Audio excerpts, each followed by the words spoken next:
Well, good morning, YouTube. All right, guys, in today's video, we're going to be doing an adjustment on Dr. Evil. Today, we're focusing on suspension.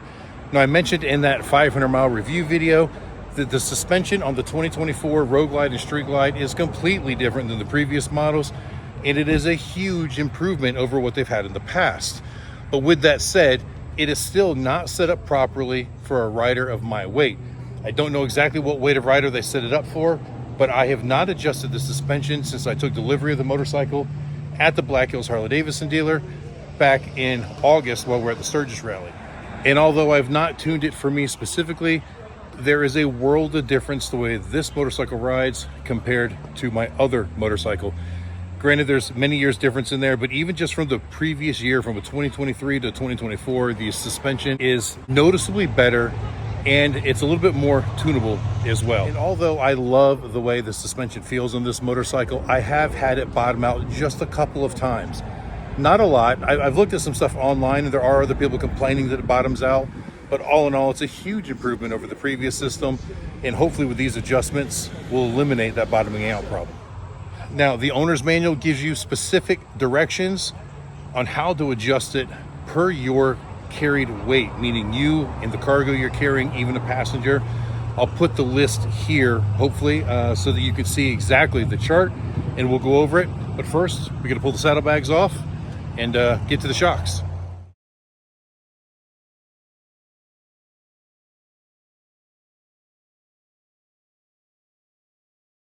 All right, guys, so we are currently in the middle of just a Sunday ride. We were down in Dahlonega, Georgia, probably about 80 miles from the house.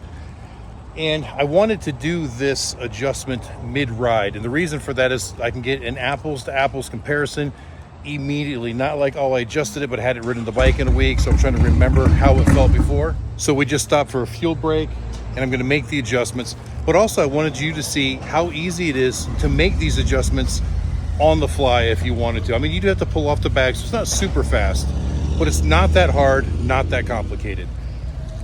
And every new Harley Davidson 2024 model, Road Glide, Street Glide, comes with the tool to make the adjustments. All right, guys, so this is called a spanner wrench, and it's got a special design to it, specifically to be able to hook into the adjusters on the shock. And that spanner wrench is the only tool that you should need to make the adjustments, with the exception of something to measure your adjustment. And for that, I brought this caliper, digital caliper, so I can measure the distance between the locking ring and the actual adjustment for the preload. Okay, guys, you see here on the shock on the right-hand side of the motorcycle, you have two collars that spanner wrench will work on. The first thing we're gonna do is break loose the top one, which is what locks everything together. Do that, you're gonna get the spanner wrench in there, and we're gonna rotate it counterclockwise to break it loose.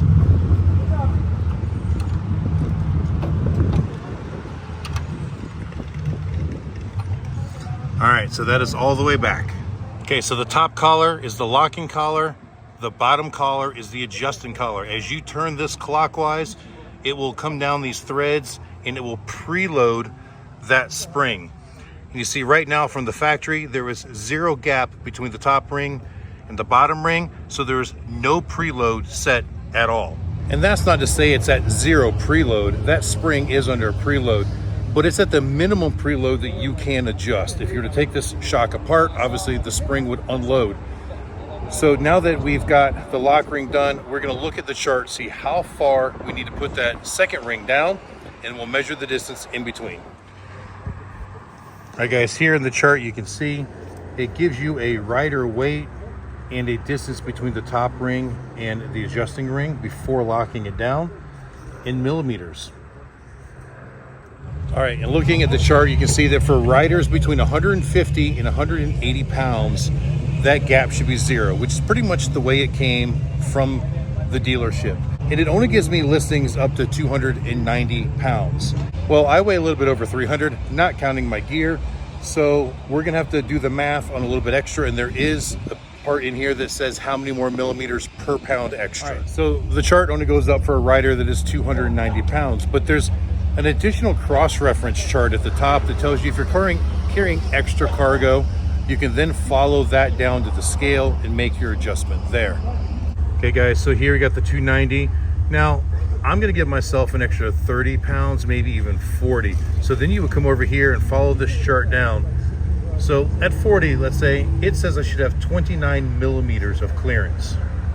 Now 29 millimeters is a big difference, but I'm a heavy dude. So I have gone ahead and set my caliper at 29 millimeters. That way I can just kind of ballpark where I'm at, and then we'll take a final measurement as we make the adjustment.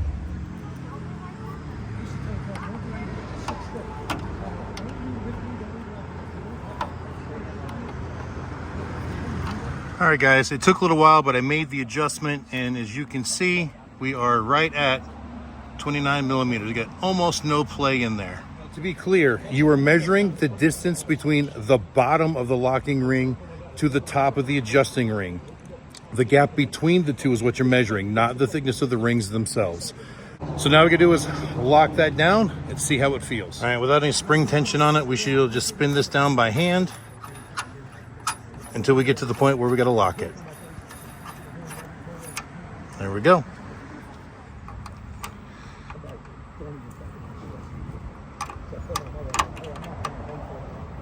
Now, just a quick additional note. When it was all the way at the top and I started my adjustment, it was actually very difficult to get the tool into the groove if the grooves from the locking ring wasn't lined up with the grooves on the adjusting ring. And that's because this little tooth here couldn't fit in there. So I had to turn the two rings together for a moment because I couldn't get the tool to fit in. And then I backed the ring off a little bit.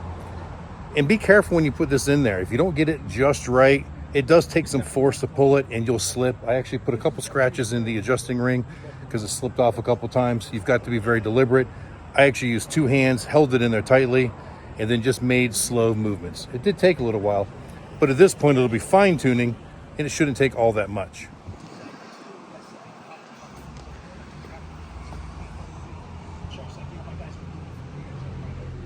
All right guys, there's one more adjustment on the left side, and it is the hydraulic adjustment. So this was like the manual mechanical adjustment, and this should be good for my normal riding. I primarily ride alone without a passenger. Every once in a while I might throw one of the grandkids on there, but they don't weigh much. And I do keep some cargo in my bags, and that was part of that extra 40 pounds calculation there, added to the 290 pound rider, because I'm actually about 305 with gear, my jacket, helmet. Yeah. But if I want to add a passenger now, I can make a quick adjustment with that hydraulic one that requires no tools at all. You only have to pull off the one saddlebag. You turn that knob in appropriately, and the instructions in the owner's manual tell you exactly how to do that. So if you do need to add a load, or if I want to take a trip and I want to put a tour pack on the back and I know I'm gonna have an extra 20 pounds back there, I can just make an adjustment with the hydraulic side to compensate for those small load changes. And this table here shows the actual adjustment for that hydraulic preload for adding extra cargo weight. But for right now, we're leaving it like it is because I don't have any additional cargo with me at the moment.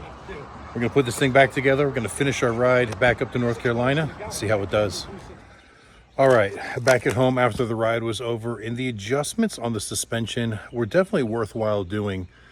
So I didn't see a huge improvement on the handling, like in the corners. It was definitely a little bit firmer and it was better, but it wasn't a huge difference.